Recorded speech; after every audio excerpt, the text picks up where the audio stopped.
Hi guys, welcome to my YouTube channel.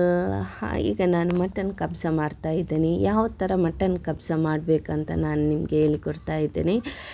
ಈಗ ನಾನು stove ಮೇಲೆ ಕುಕ್ಕರ್ ಇಟ್ಟಿದ್ದೇನೆ. ಆ ಕುಕ್ಕರಲ್ಲಿ ಸ್ವಲ್ಪ ಆಯಿಲ್, ಈರುಳ್ಳಿ, ಆಮೇಲೆ ಬೆಳ್ಳುಳ್ಳಿ, ಶುಂಠಿ, ಲವಂಗ ಎಲ್ಲ ಹಾಕಿ ಈಗ ಫ್ರೈ ಮಾಡ್ತಾ ಇದ್ದೇನೆ.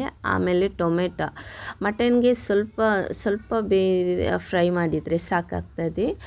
ಆಮೇಲೆ ಈಗ ನಾನು ಟೊಮೆಟೊ ಮತ್ತು ಈರುಳ್ಳಿ ಎಲ್ಲ ಒಟ್ಟಿಗೆ ಹಾಕಿ ಫ್ರೈ ಮಾಡ್ತಾ ಇದ್ದೇನೆ. ಅಂದರೆ ಕುಕ್ಕರಲ್ಲಿ ವಿಶಿಲ್ ಬರುವಾಗ ಎಲ್ಲ ಇದಾಗ್ತದೆ. ಈಗ 1 kg ಮಟನ್ ನಾನು ಆ್ಯಡ್ ಮಾಡ್ತಾ ಇದ್ದೇನೆ.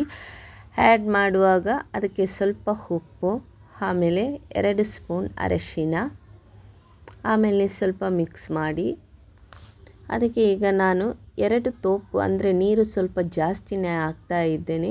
ಈಗ ನಾನು ನೀರು 2 ತೋಪಲ್ಲಿ 2 ತೋಪು ನೀರು ನಾನು ಆ್ಯಡ್ ಮಾಡ್ತಾ ಇದ್ದೇನೆ. ಮಟನ್ಗೆ ಸ್ವಲ್ಪ ನೀರು, ಅಂದರೆ ಕಬ್ಸ ಮಾಡುವಾಗ ನಾವು ಅದರಲ್ಲಿಯೇ ಆ ನೀರಲ್ಲಿಯೇ ಕಬ್ಸ ಮಾಡುವುದು. ಅದಕ್ಕೆ ಸ್ವಲ್ಪ ನೀರು ಫಸ್ಟು ಸ್ವಲ್ಪ ಜಾಸ್ತಿ ಆ್ಯಡ್ ಮಾಡಬೇಕು. ಈಗ ನಾನು 5 ವಿಸಿಲ್ ಬಂದಿದೆ, ಮಟನ್ನು ಬೆಂದಿದೆ, ಕರೆಕ್ಟ್ ಬಂದಿದೆ. ಈ ನೀರೆಲ್ಲ ನಾನು ಬೇರೆ ಪಾತ್ರೆಗೆ ಹಾಕಿ ಈಗ ನಾನು ಕುಕ್ಕರಿಗೆ ರೈಸ್ ಹಾಕ್ತಾ ಇದ್ದೇನೆ, ಅಂದರೆ ಗೀ ರೈಸ್ ಹಾಕ್ತಾ ಇದ್ದೇನೆ. ಗೀ ರೈಸ್ ತುಂಬ ಒಳ್ಳೆಯದಾಗ್ತದೆ ಕಬ್ಸಕ್ಕೆ. ಹಾಗಾಗಿ ರೈಸ್ ಹಾಕಿ ಮಿಕ್ಸ್ ಮಾಡಿ ಈಗ ನಾನು ಇದಕ್ಕೆ ತೆಗೆದಿಟ್ಟ ನೀರನ್ನು ಅದಕ್ಕೆ ನಾನು ಮಿಕ್ಸ್ ಮಾಡ್ತಾ ಇದ್ದೇನೆ. 1 ಕಪ್ ರೈಸಿಗೆ 2 ಕಪ್ ನೀರು ಹಾಕಬೇಕು.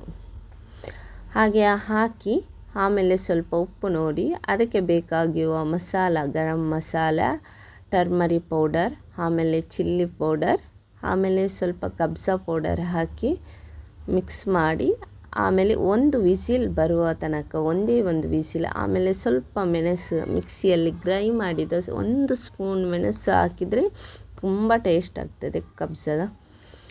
ನೀವು ಕೂಡ ಒಮ್ಮೆ ಟ್ರೈ ಮಾಡಿ. ಆಮೇಲೆ 1 ವಿಸಿಲ್ ಆದಮೇಲೆ ನಮ್ಮ ರೈಸ್ ರೆಡಿ ಆಯಿತು. ಇದಕ್ಕೆ ನಾನು ಸ್ವಲ್ಪ ಮಿಕ್ಸ್ ಮಾಡಿ ಕೊತ್ತಂಬರಿ ಸೊಪ್ಪನ್ನು ಆ್ಯಡ್ ಮಾಡ್ತಾ ಇದ್ದೇನೆ. ಕೊತ್ತಂಬರಿ ಸೊಪ್ಪು ಲಾಸ್ಟ್ಗೆ ಆ್ಯಡ್ ಮಾಡ್ತಾ ಇದ್ದೇನೆ. ಅಂದರೆ ಕೊತ್ತಂಬರಿ ಸ್ವಲ್ಪ ಹಸಿ ಇದ್ರೇ ತುಂಬ ಟೇಸ್ಟ್ ಆಗ್ತದೆ ತಿನ್ನಲಿಕ್ಕೆ. ಆಮೇಲೆ ನಾನೀಗ ಇದನ್ನು ರೆಡಿ ಆಯಿತು, ರೈಸ್ ಸರ್ವ್ ಮಾಡ್ತಾ ಇದ್ದೇನೆ. ನೋಡಿ, ತುಂಬ ಟೇಸ್ಟಾಗಿದೆ ಗೈಸ್. ಮಟನ್ ಕಬ್ಸ ತುಂಬ ಟೇಸ್ಟಾಗಿದೆ. ನೀವು ಒಮ್ಮೆ ಟ್ರೈ ಮಾಡಿ ಕಮೆಂಟ್ ಮಾಡಿ. ನನ್ನ ಈ ಮಟನ್ ಕಬ್ಸ ಯಾವ ಥರ ಇದೆ ಎಂದು ನೀವು ನನಗೆ ಕಮೆಂಟಲ್ಲಿ ತಿಳಿಸಬೇಕು. ಹಾಗೆ ನಮ್ಮ ಚಾನಲ್ಗೆ ಸಬ್ಸ್ಕ್ರೈಬ್